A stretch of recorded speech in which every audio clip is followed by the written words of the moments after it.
नमस्कार, सलाम, राम राम, अस्सलाम वालेकुम भाईजान। Friends, this is R K Chaudhary from education target. Friends, करते हैं शुरुआत आज का क्लास। फ्रेंड्स, इससे पहले आपने जो क्लासेस में देखा था इसका मैंने पहला पार्ट बनाया था और आज सेकंड बना रहा हूँ। ठीक है फ्रेंड्स, तो मनोवैज्ञानिक सिद्धांत के जनक एवं प्रतिपादक, इसका फर्स्ट पार्ट आपने देख लिया है, आज सेकंड पार्ट बना है और उम्मीद है कि इसका कई सारे पार्ट आएंगे, क्योंकि ये क्लासेस की जो है सो डिटेल्स नहीं है, बस हर एक का हेडिंग पॉइंट है और इसे डायरेक्ट उठा के किसी भी टेट एग्जाम में क्वेश्चन कर देता है। फ्रेंड्स, तो देखते हैं, स्टार्ट करते हैं। पहला पॉइंट, अधिगम का बंध सिद्धांत। फ्रेंड्स, आपको मैं बता दूं कि स्टार्टिंग में मैंने दो क्लासेस बनाई थी थॉर्नडाइक रिलेटेड। पहला था थॉर्नडाइक का लॉ ऑफ लर्निंग और दूसरा जो था वो था ट्रायल एंड एरर थ्योरी। तो पहला क्लासेस में आप जाकर के आप देख सकते हैं, इसका पूरा का पूरा डिटेल्स मिलेगा इसका। ठीक है फ्रेंड्स, तो देखिए, अधिगम का बंध सिद्धांत किसने दिया था? अगर आपको इस तरीके से क्वेश्चन आता है तो आप क्या आंसर क्लिक करेंगे? Edward Thorndike. नेक्स्ट पॉइंट, अगर आपसे क्वेश्चन करता है कि बहुखंड बुद्धि का सिद्धांत किसने दिया, तो थॉर्नडाइक। अगर इसी तरह से क्वेश्चन चेंज करता है, बहुतत्व बुद्धि का सिद्धांत किसने दिया, तो भी थॉर्नडाइक। अगर इस तरह से फ्रेंड्स चेंज कर दे कि बहुबुद्धि का सिद्धांत किसने दिया, तब आप क्या करेंगे? वहाँ पर भी थॉर्नडाइक मार देंगे? नहीं, वहाँ पर हावर्ड गार्डनर ने दिए थे। मतलब हावर्ड गार्डनर का बहुबुद्धि सिद्धांत था। आप इस चीज़ को याद रखेंगे। और अभी मैंने हावर्ड गार्डनर का बहुबुद्धि सिद्धांत का वीडियो बनाया नहीं है, बट बनाऊंगा जरूर। ठीक है फ्रेंड्स, तो अभी सिर्फ इतना ही जानिए कि बुद्धि का बहुखंड सिद्धांत पूछे या बहुतत्व सिद्धांत पूछे तो आप सीधा आंसर करेंगे एडवर्ड थॉर्नडाइक। लेकिन अगर पूछ देता है बहुबुद्धि का सिद्धांत किसने दिया था, तो हावर्ड गार्डनर। ठीक है फ्रेंड्स, तो नेक्स्ट पॉइंट पे चलते हैं। फ्रेंड्स, एसआर थ्योरी और आरएस थ्योरी, आप पिछले क्लासेस में आप देखे थे कि मैंने जब थॉर्नडाइक के क्लासेस में एसआर थ्योरी पर जम के डिस्कस किया था और आरएस थ्योरी स्किनर के क्लासेस में मैंने जम के डिस्कस किया था। आप डिस्क्रिप्शन बॉक्स में लिंक मिलेगा, आप वहां पर जाकर देख सकते हैं। ठीक है फ्रेंड्स, तो अगर पूछता है आपसे कि एसआर थ्योरी के जन्मदाता कौन है, तो एडवर्ड थॉर्नडाइक। मैंने क्लासेस में जम के पढ़ाया हुआ पीछे। और आरएस थ्योरी के जन्मदाता अगर आपसे पूछता है तो वहां पर स्किनर करेंगे आंसर। ठीक है फ्रेंड्स, नेक्स्ट क्वेश्चन, सामान्य एवं विशिष्ट तत्वों के सिद्धांत के प्रतिपादक कौन थे? सिंपल सा आंसर, स्पीयरमैन।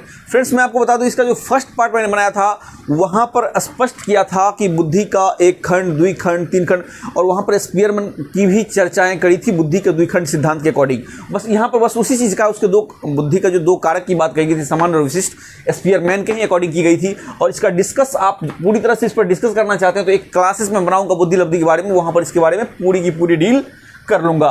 ठीक है फ्रेंड्स, तो नेक्स्ट पॉइंट, अगर आपसे पूछ दे कि बुद्धि के द्वय शक्ति का सिद्धांत किसने दिया था, वेरी सिंपल क्वेश्चन, पिछले क्लासेस में मैंने बताया है, इसका भी आंसर स्पीयरमैन ही होगा। फ्रेंड्स, मैं आपको एक बात बता दूं, बहुत ही सिंपल सी बात है कि शिक्षा जो है ना, एक विशाल वृक्ष के समान है। आपको ये दिखने में थोड़ा सा जटिल लग रहा होगा, बट है कुछ नहीं। जब आप पढ़ेंगे तो आपको बहुत आसान लगेगा। और इस तरीके से भी कह सकते हैं, शिक्षा जो है विशाल वृक्ष के समान है। मतलब सेवितव्यो महावृक्ष फलत छाया समन्वितः यदि देवाद फलंग नास्ति नास छाया केन निर्वायते। मतलब यह होता है कि हमें विशाल वृक्ष की सेवा करनी चाहिए, क्योंकि वह जो है सो फल और छाया दोनों से युक्त होता है, संपन्न होता है, जुड़ा हुआ होता है। लेकिन अगर एक बात मैं बता दूं कि अगर मान लीजिए कि किसी दुर्भाग्यवश पेड़ में फल नहीं होता है, उस वृक्ष में फल नहीं भी होता है, तो छाया जरूर मिलेगा। तो शिक्षा उसी प्रकार जीवन पर्यंत आपके साथ एक छाया के रूप में मौजूद होता है। अब जीवन पर्यंत क्या होता है, जब मैं ग्रोथ और डेवलपमेंट चैप्टर पढ़ाऊंगा तो वहाँ पर जीवन पर्यंत के बारे में बताऊंगा कि वृद्धि क्या है और विकास क्या है। नेक्स्ट पॉइंट, युग्म तुलनात्मक निर्णय विधि के प्रतिपादक कौन थे? सिंपल सी बात है, थर्स्टन।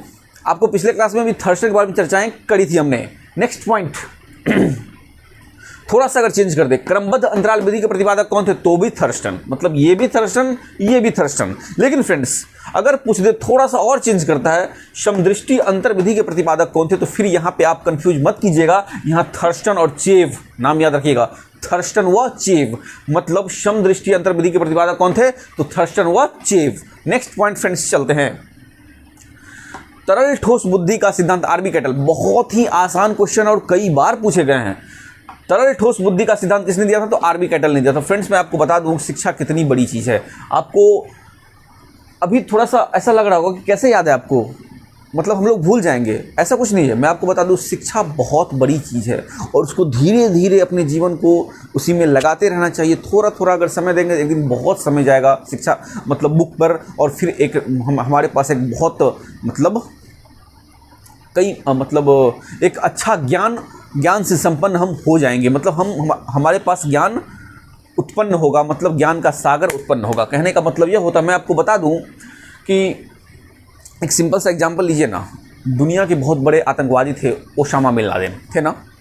लेकिन मैं आपको बता दूं कि उनकी जीवनी जब मैं पढ़ रहा था तो मैंने वहाँ पे देखा कि वो खुद आतंक के मास्टरमाइंड थे और अपने बच्चे को शिक्षा का पाठ पढ़ा रहे थे। मतलब उनसे यह शिक्षा मिलती है कि इंसान जो है, इंसान की ज़िंदगी में शिक्षा क्राइम से ज़्यादा इंपॉर्टेंट है, आतंक से ज़्यादा इंपॉर्टेंट है। तो इस चीज़ को हमें सीखना चाहिए, समझना चाहिए, क्योंकि आपको पता होना चाहिए कि लादेन पेशे से इंजीनियर भी थे। तो नेक्स्ट पॉइंट पे चलते हैं।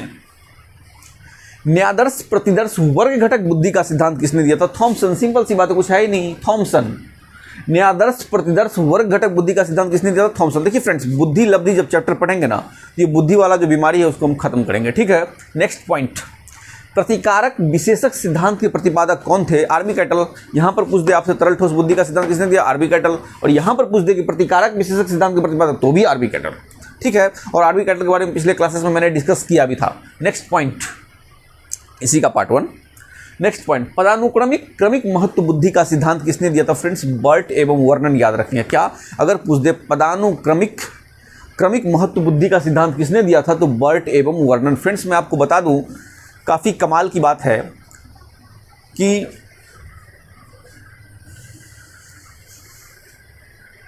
हाँ, बर्ट एवं वर्नन कंप्लीट है।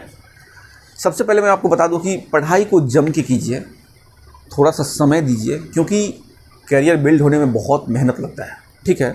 और जब आप स्टडी करेंगे जम करके, तो फिर आपकी शादी ब्याह भी होगी, तो वहाँ पर भी फिर रिश्ते सेट करने होते हैं, तो बहुत समय लग जाते हैं। मतलब कुंडली मिलान करना होता है, बहुत सारी चीज़ें होती है। तो मैं आपको बता दूं कि हाँ, जहाँ तक मेरा मानना है, कुंडली लड़का लड़की की क्या मिलाएंगे आप? मेरे समझ से लड़की और उसकी होने वाली सास की मिलाई, क्योंकि दोनों में महाभारत जम के होता है। चलिए नेक्स्ट पॉइंट, बुद्धि क और बुद्धि ख का सिद्धांत। अगर आपसे पूछता है बुद्धि क का सिद्धांत किसने दिया, तो हैब ने दिया। और बुद्धि ख का सिद्धांत किसने दिया, तो भी हैब ने दिया, ठीक है फ्रेंड्स। नेक्स्ट पॉइंट पे चलते हैं, इसको अभी ड्रॉप करते पहले इसको देखते हैं।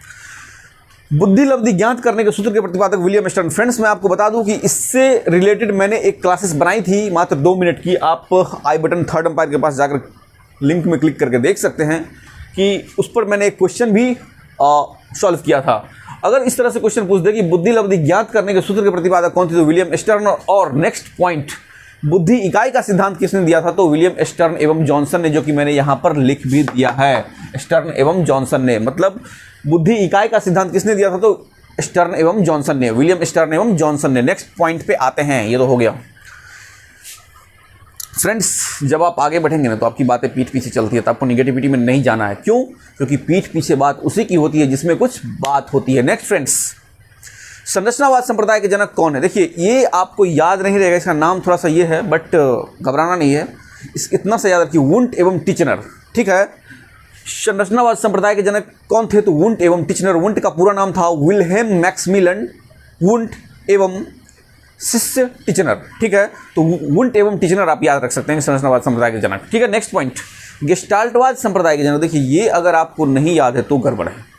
गेस्टाल्टवाद चिंपैंजी वाला, सुल्तान चिंपैंजी वाला क्लास आप जाकर के डिस्क्रिप्शन बॉक्स में देख सकते हैं, ठीक है।